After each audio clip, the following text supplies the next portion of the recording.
tweeted me, so Not yet. Not yet. Someone will. That's why we have John on the air with us. Okay, so we start this here. Stop this, and then I'm sorry, I'm talking to myself. I'm just getting everything set up for this. My notes for the Blackhawks, and we'll be good to go. Cool. What's it like in Chicago these days? It has been raining quite a bit. Oh, really? Otherwise, it's been really quiet. I got some scoop on some rumors yesterday afternoon. Oh, nice. Some minor stuff I put in the blog this morning, and but it's been really quiet. They've kind of had it on lockdown, but they're gonna do a deal here before too terribly long. They have to, right? Yeah, that's something I want to get into. There's so much to talk about. This will be fun. Cool. So Ovechkin did the Ice Bucket Challenge, and he nominated Malkin, Bobrovsky, Radulov, and Eminem. The candy or the rapper? The rapper. Okay. Oh my God! And Ovechkin did it in his underwear. I'm not watching this. No, you can't unsee that. No. Yeah. I'm no interested in Russian shrinkage. Whoa. I did not. Shame. Aren't we live right now? We are live now, Michael. My niece watches this show. So Ovechkin did the Ice Bucket. Echo. I hear an echo. I know. I got it. Okay. My niece watches the show, so come on now. You already saw Steve Dangle call me say he was a anyway. That was fun yesterday. I got more hockey news. This is a busy day today. But this is not a hockey news show. What's up, Josh? You can tell us right now because we're not. But this because this is next Wednesday. Unless you can time travel and figure out how this news will affect you 7 days from now. Glendale Arena has a new name. Oh, that's okay. That's fine. Okay, zippity doodah. It's called Gila River Arena, after a casino. It's called Le Colisée. That's what it's called. The Gila, or named after a lizard. Yeah. Original. Exactly. A monster. My son's been dying to get a lizard forever. When he was 4 years old, I forget why, but I needed him to stop doing something, and I promised him, I'm like, listen, bud, when you're 9, I'll get you a lizard. And he remembered it every year, and he turned 9 recently. And it's not like I thought, there's no way. I don't remember what I did when I was 4. There's no way you remember it. So now we're kind of up the creek on this thing. It's like, so I finally negotiated, says sometime in your 9th year we'll get a lizard. He's not going to forget at this point. And then he came up to me and he's like, Dad, I got it. I figured out the name of my lizard. I'm going to call it the Lizard of Oz. That's awesome. It's a good name for a lizard. The Lizard of Oz? Come on. That's not bad. I like it. All right. There's my lizard story. Let's start the show. All right. Wednesday, August 20th. Yeah, one more thing in my notes. Lost them. Hold on. And we'll... Oh, Tiger Woods is going to be on the Tonight Show with Jimmy Fallon. I'll have to watch that. How is he staying relevant? I don't know. He's going out with Lindsey Vonn. That's how he's staying relevant. He's not playing so well right now. No, he shouldn't be on the American team, I don't think. He's not going to be. His game's gotten bad since he had that surgery. He's having back problems. I wonder what that's from. He's having back problems again? Yeah.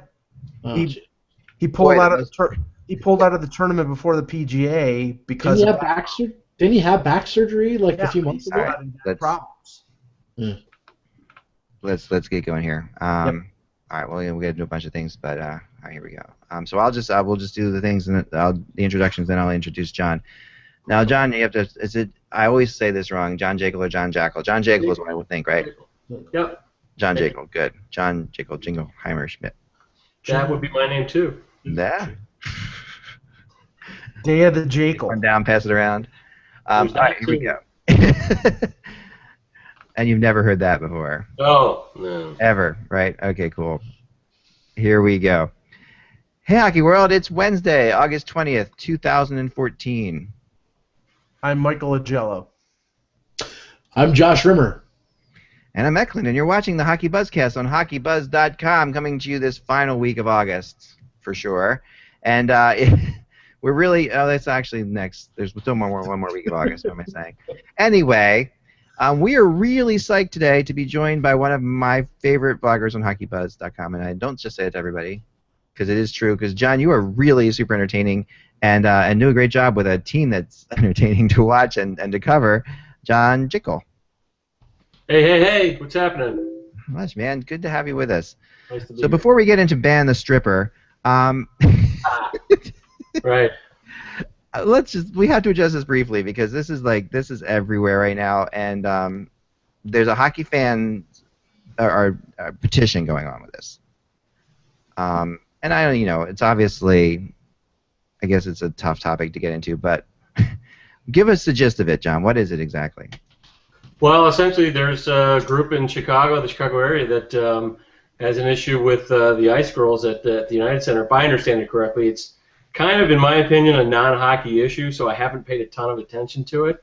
But there's been some pushback from certain groups about the Ice Girls and what they represent, and that as far as I know is where it's at. Knowing the Blackhawks, I have a feeling they're going to deftly handle this from a PR perspective, and probably the Ice Girls will remain in some capacity, would be my guess. It is something that sort of fills the news in the slower months of the summer, so we have to honor that. But well, the thing is this too, right? And then of course it's being amplified by the fact that the organist apparently plays this song called "The Stripper," right? When they're out on the ice, and that is a facepalm right there. So anyway, it's not really a hockey story, but I just had to address it because so many people. When I said we're gonna have, I immediately got tweets. Ask John about Ban the Stripper. If I had to guess, I would guess the song is going to go, but the Ice Girls will remain. Yeah. But I mean, the goodness thing about this, that the good part of the story is that you have an organist, an actual live organist playing in your building, which is Frank Pellico, which is a great organ too. Oh yeah, and I missed that. I mean, we have the worst music in the world in Philadelphia, and New York. Covering the finals, what was cool about the finals is both those buildings have actual organists playing still in New York and LA. And it was awesome. So anyway, let's talk about, before we talk about being one goal away from a Stanley Cup, which has to be, it's been a kind of a, let's start there actually. It was in my opinion, that series was up there with any series of all time. It was really something to see, and it's funny. I think myself and I think a lot of Blackhawks fans became accustomed to the Blackhawks over the years, pulling out so many series. Yeah. And I think everybody thought they were going to pull that one out. But at the end of the day, I think what it came down to is the Kings had both size and speed, and they had skill, and that's really where the Kings team had changed over the prior 12 months. Yeah. They had added speed along with their size, and I think there was some maturation in guys like Drew Doughty. And in Anze Kopitar, that made a difference as well. And at the end of the day, I really believe the better team won. Now, I also think that the Blackhawks are mature enough as an organization and self-reflective enough, I guess, to have seen that. And I think that they've had some cap issues to deal with this summer, but I do believe from everything I hear, they've recognized the fact that they may need to get a little bigger. They got better down the middle with adding Brad Richards. How much better remains to be seen, but those were the areas that where the Kings kind of dominated them in that series, and for all the Blackhawks' other skills and abilities, that made the difference. Yeah, and they, I guess it's easy to forget that they won the two series before in overtimes, right? They had, and Patrick Kane winning both of them. I mean, I was firmly, Patrick Kane's clutch performances in the playoffs this year. And even in the Kings game, just every year. Yeah, every year, exactly. I mean, he is the most clutch player in the NHL in my book, hands down. It makes me curse every time I see a ping pong ball. But he is such a great player and such a clutch player. And my gosh, if he scores that goal to take the Hawks to the Cup final and defeat the Kings and would have won 3 series in overtime. You could have handed him the MVP of the playoffs regardless of who won the Stanley Cup final. In my opinion, at that point he's got it. You could almost have given it to him anyway. I mean, what were you, Patrick? Yeah, just talk on that for a second if you could. Well, the other thing too is, and it's funny. I had not really even thought of this, but they, Kane and Toews both just walked away with a significant amount of money. How much more would have been added to those contracts? Yeah. If they won the Stanley Cup this year. I wonder. I mean, you have to wonder. And you give the Hawks credit for doing it. I mean, they're good deals, I think, for the Hawks, and they're good deals for the players. I think it's actually a win-win all around. But there were thoughts that Patrick Kane wasn't as thrilled about staying a Hawk long-term as Jonathan Toews, right? Well, he as much as said that. There was some scuttlebutt out there. Maybe Mike could speak to this. There was some scuttlebutt that, he's got such strong ties to Western New York that he might actually want to go and be part of sort of the cornerstone of rebuilding the Sabres franchise. There were a lot of people, and I heard this from one or two pretty good sources too, that his re-signing was not nearly the slam dunk that Jonathan Toews was. Jonathan Toews, he's probably going to be a Blackhawk for life. You never know. I mean, in business today, you never know. But but he's right up there probably with Bobby Hull and Stan Mikita and the other cornerstones of the franchise as far as that. Kane was. And here's the other thing about Patrick Kane. It's something I learned about him this year. Mm-hmm. A lot of what he wants are personal goals on the ice, and I gained some respect for Patrick Kane this year. I really believe that he wants to be, because quite honestly, I think that Toews is seen as the guy, and I think Kane. It's not a personal thing against Toews, but Kane wants to be seen in that same light. He wants to be seen as, if not a complete player, then the greatest scorer in the game. He has very high personal goals, and I think that he doesn't want to be in Toews' shadow. So that's where some of that came down to. But in the end of the day, money talked. Pat Brisson wanted both of them there. They had the same agent, and it was done. Yeah, and I will.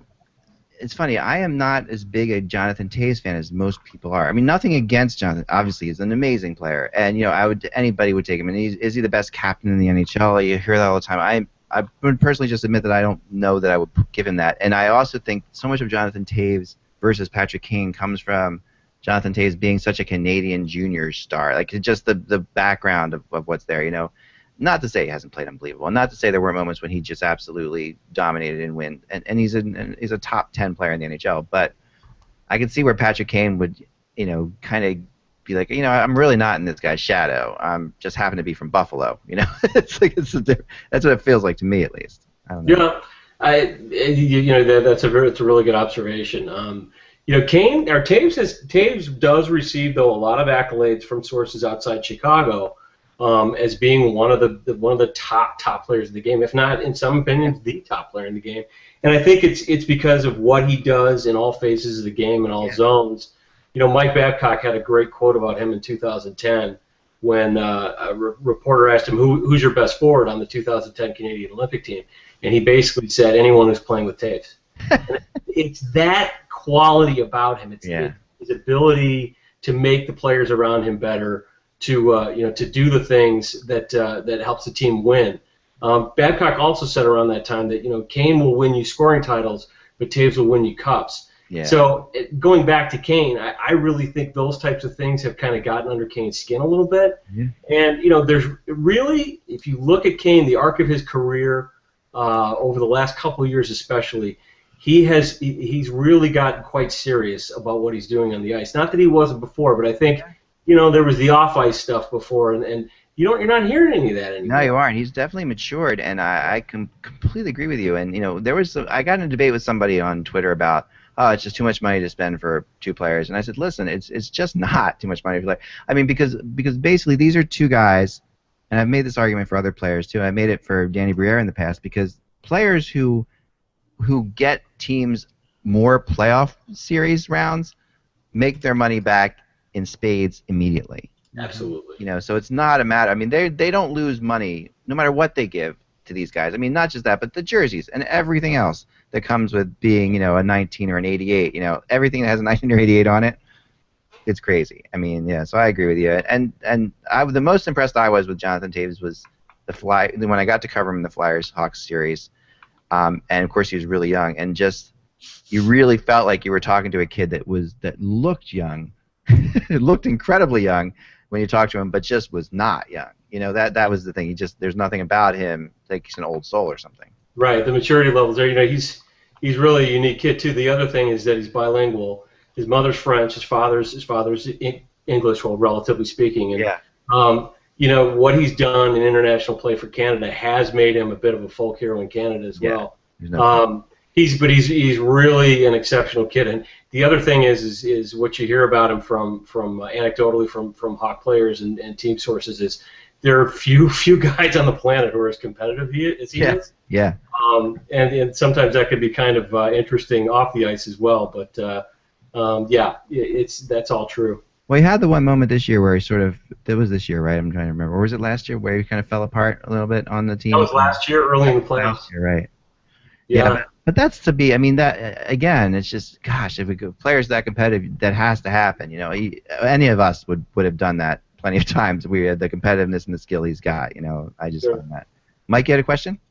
Yeah, John, sort of tied in with the contract signings of Kane and Toews. And by the way, I think even though Kane is going to start making $10.5 million starting next year, I don't think that precludes the possibility of him getting traded to Buffalo, because Buffalo has so much cap room and will have so many prospects that if the organization ever wants to go in that direction, I think it could still happen.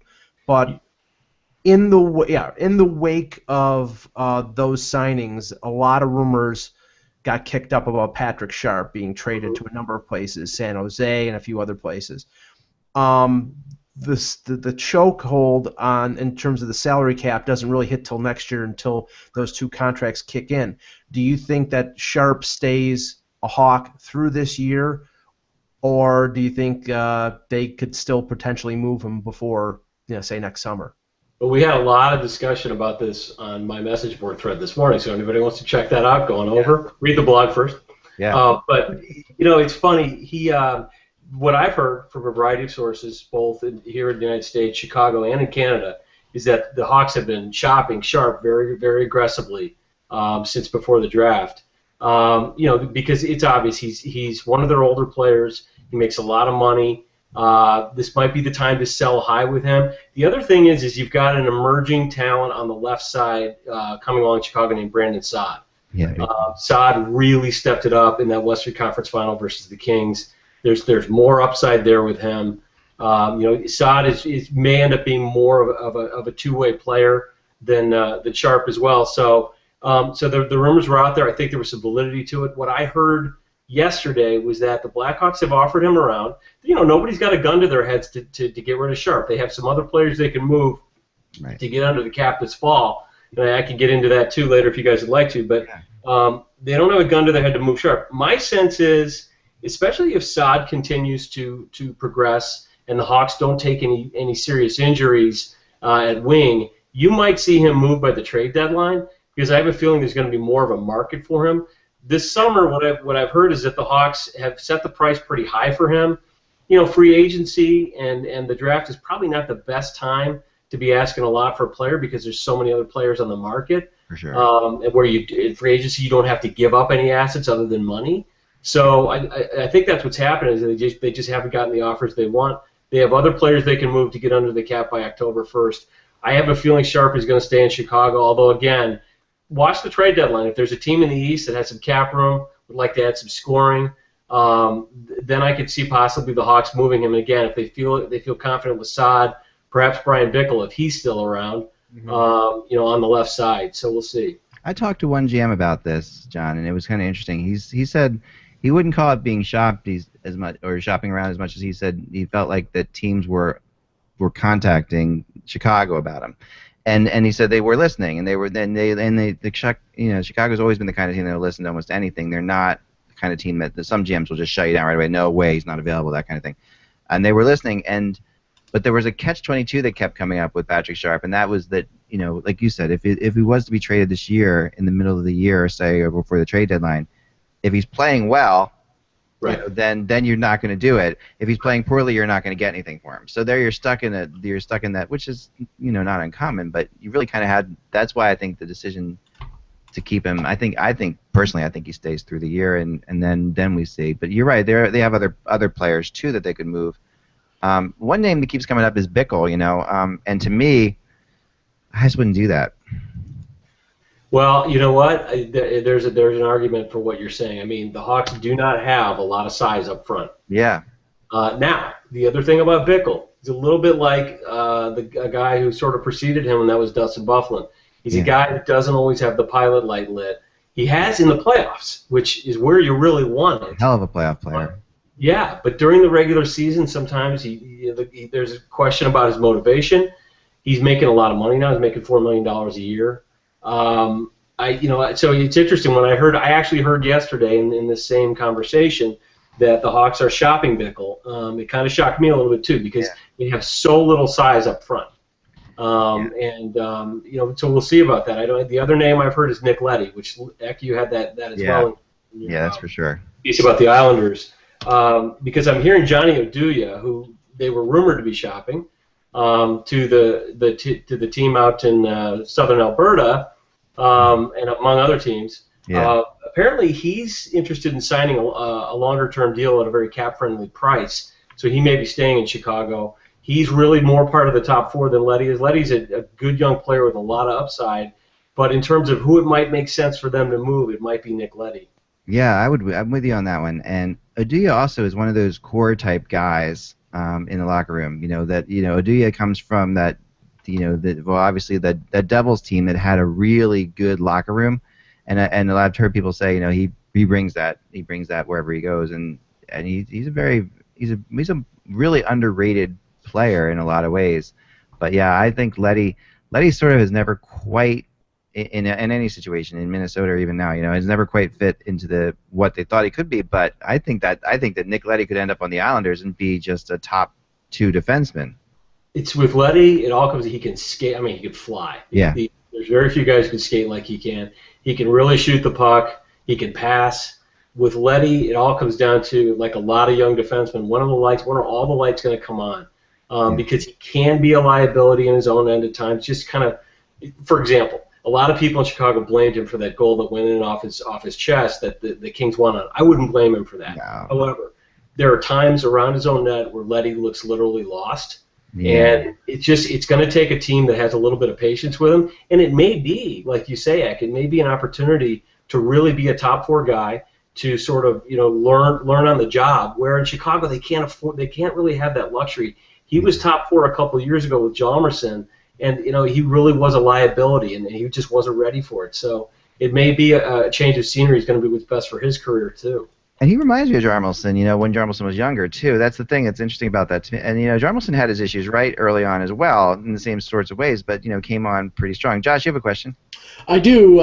Time's ticking right now for the Chicago Blackhawks and signing Kevin Hayes, who they selected 24th overall in the 2010 entry draft. Playing at Boston College the last 4 seasons. Like I said, time's ticking. Deadline is in 2 days, August the 15th. There's a lot of talk that maybe he wants to go to Calgary to be with his line mates, Johnny Gaudreau and Bill Arnold, who are both Calgary Flames property. Yeah. Has there been any talk in Chicago at all, John, about what's going to happen with Kevin? Are the Hawks just going to let him go? Because, this kid's highly touted. Well, I'll tell you. The Hawks have they've been very quiet this summer, and I think they've kind of kept the lockdown on a lot of information. Stan Bowman had some comments that he made after the prospect camp, which Hayes didn't show up at, that really sounded as though the team's kind of ready to fold their tents on Kevin Hayes and go the other way. What's interesting is that he was, as I understand it, he did not really play as well at Boston College as he did until he was put on that line with Gaudreau and Arnold. Yeah. So there's some question, I think, in Chicago as well. Probably the Hawks probably know as well as anyone how good this kid is. Yeah. But it would be, and he certainly has the bloodlines. His brother is a fairly sort of okay marginal player down in Florida.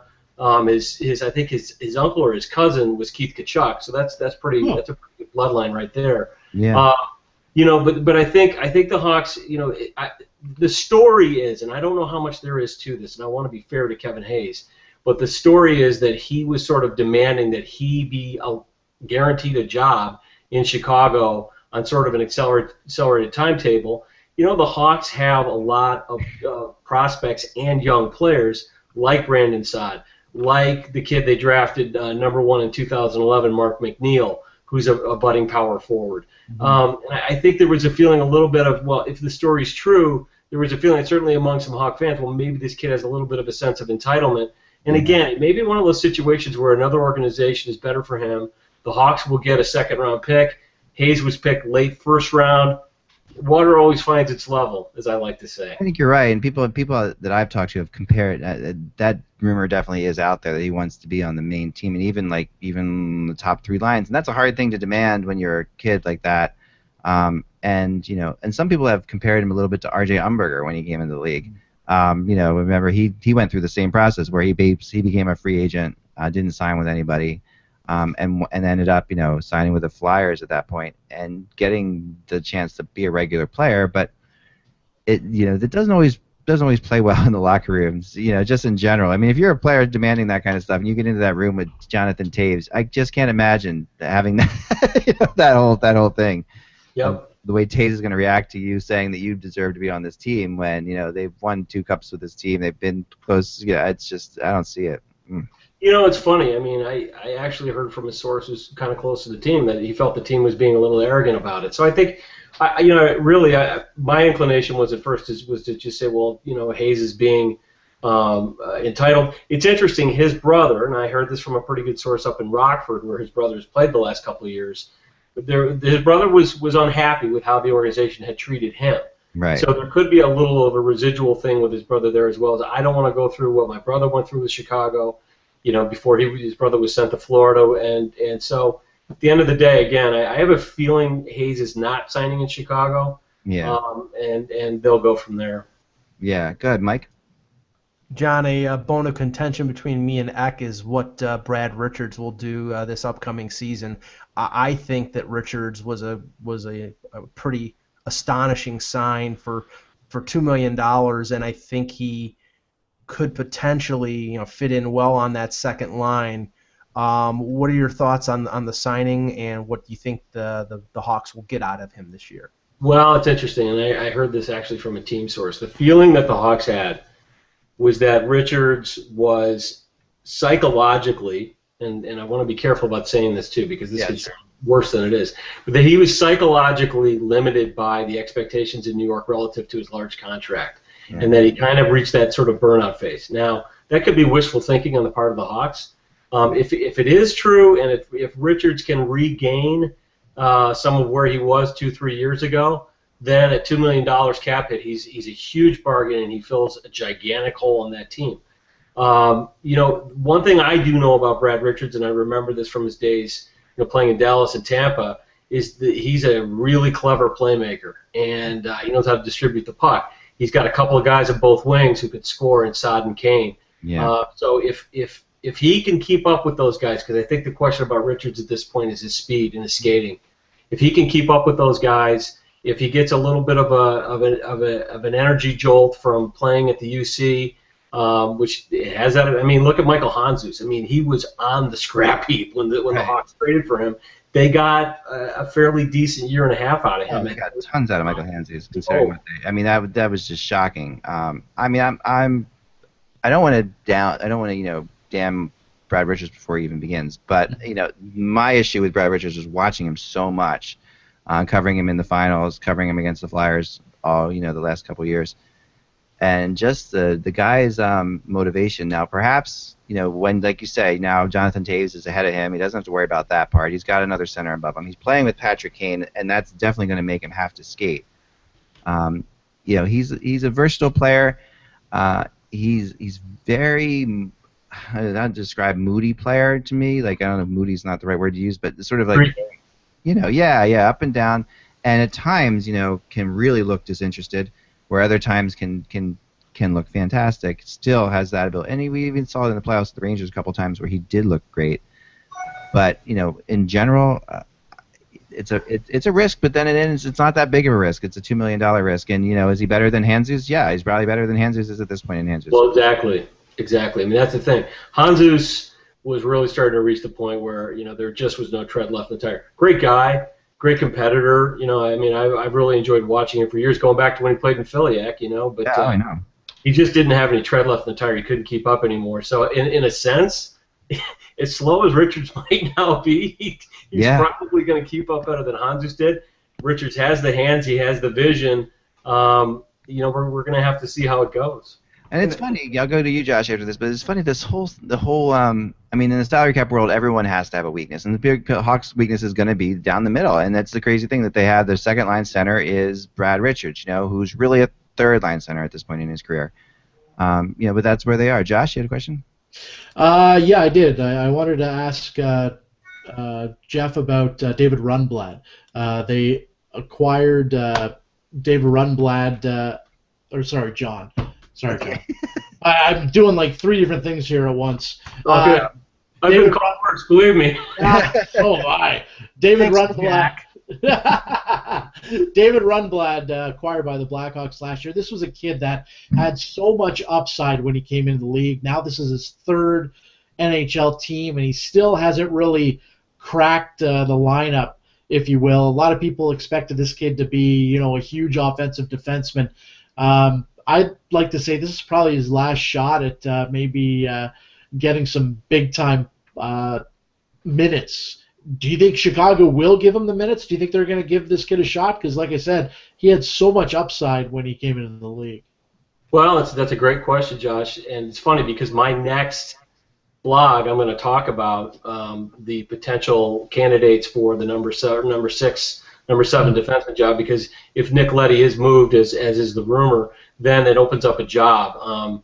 Michael Roosevelt will still probably be there as the other partner in that pairing, in the third pairing. But then so in the 6-7 area, they're going to have probably at least one new guy.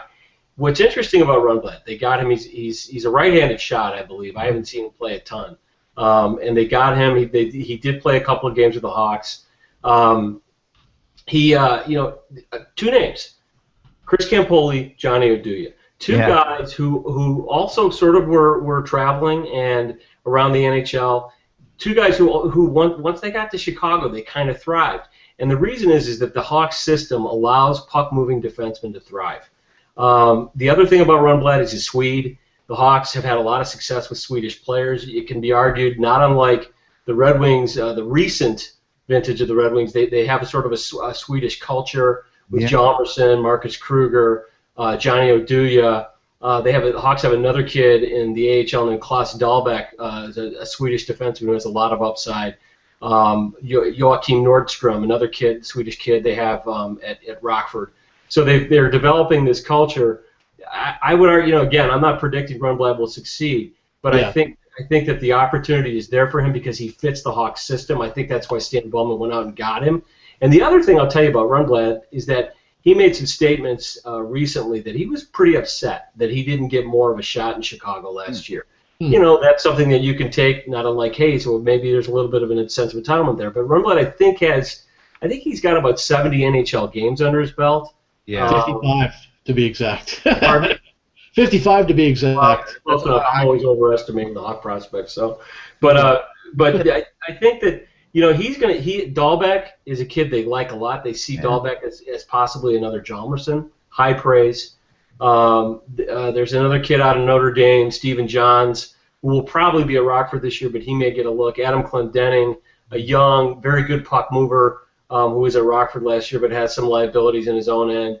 Those are the guys I think that are good. The Hawks can't afford to go out and get anybody, so those are going to be the guys that are going to compete for that job. And I would argue Rundblad may have the inside track.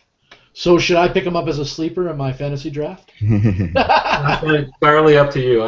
I'm not paid to hand out that advice. So. That's true. I'll give you a cut if I win, but anyway. There you go. Quickly before we let you go, John, Corey Crawford, okay, this is a discussion I know we had last time. We've had before about when the Flyers were in town, when the Flyers were in the Cup final with them. I was not a Corey Crawford fan, and I, at that time, obviously, you had Niemi playing, and then after that, I thought Crawford was suspect, and then last year just completely won over by Corey Crawford. I just was incredibly impressed. I thought it had not been for Corey Crawford, I don't know if the Wild. I think the Wild would have won that series. This year. Yeah, this year. Yeah, I agree, and the Blues possibly too. Right, he was phenomenal. I mean, and what kind of do you think he's got the right mentality for this? It seems like he does. Well, there's some interesting news there. I mean, Ak, and you and I both were big Niemi fans. You know? Yeah. And, Yeah. But Crawford has sort of won me over the last couple of years, and I think that he did really well under Stefan Waite, who was the Hawks' old goaltending coach, who sort of got him to where he was last year. Then Waite left to go to the Canadiens with Mark Bergevin. Then Joe Quenneville brought in a buddy of his, Steve Weeks, to be the goaltending coach. Everybody was like, enjoying the afterglow of the Stanley Cup. There wasn't a lot of attention paid to it. For whatever reason, and this is not a criticism of Weeks, Crawford I don't think really clicked with him. There was a decision made to move on. The guy they brought in is Jimmy Waite, Stefan's younger brother, at the request of Corey Crawford. This is what I was told. That makes sense. Stan Bowman wants Corey Crawford in the zone. He's got $36 million over the next 6 years invested in him. Yeah. Crawford, when he's on, when he holds his crease well, he can be a really effective goaltender. I'm not convinced he's in that elite class. There are Hawk fans who swear that he is. I'm not convinced that he is. But I think with that defense in front of him, if they've got him wired in, he's proven he's good enough to win a Stanley Cup. And he's the guy they have the money invested in, so they got to make it happen with him. The thing that got me is he's at least interesting. Like I'm not a big fan of goalies who play the same kind of style all the time, and he doesn't. He's totally he's got a very bizarre style in goal, and it makes for some great saves that you just win. Some of the breakaway saves he made in the playoffs were just crazy. Mike, you have a question? Mike, one last question, Mike. Go ahead. Teravainen, the rookie who played about 8 games last year. A lot of speculation about him being sort of a dark horse for the Calder. A lot of skill, a lot of speed. Where do you think he fits in? Do you think he fits in Rockford and sort of gets ingratiated, or do you think he's going to be put on a bottom 6 role with the Hawks? Well, it's interesting, Mike. It's because it's a really good follow-on question. Your question about Brad Richards. There were people who had Teravainen penciled in. Now, these were probably, I think, mostly fans who had Teravainen penciled in as the Hawks' second-line center. I didn't think so. I think because he's physically just not mature enough. He's not played very many games on North American ice. When you see him play, actually a guy he reminds me of a little bit in terms of his style of play, his vision, the way he dangles the puck, the way he distributes the puck. He reminds me a little bit of a former Blackhawk and a former Flyer named Alex Zhamnov.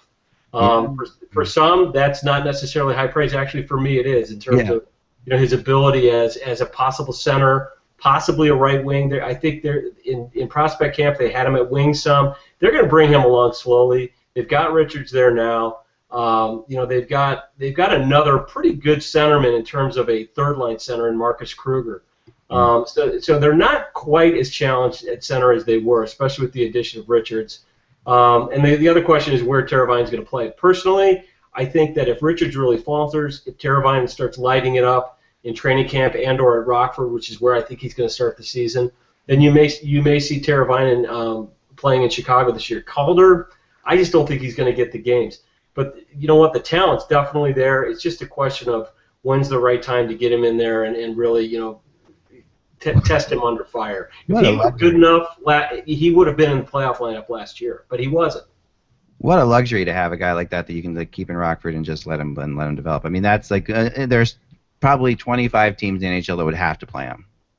True, a lot of them would, yes. And they would have to, and they would play him, and they would rush him probably, and yeah, it's a big luxury. Well, John, this was awesome, and we're gonna have you back a lot this year, so you can follow John. What's your Twitter account, John?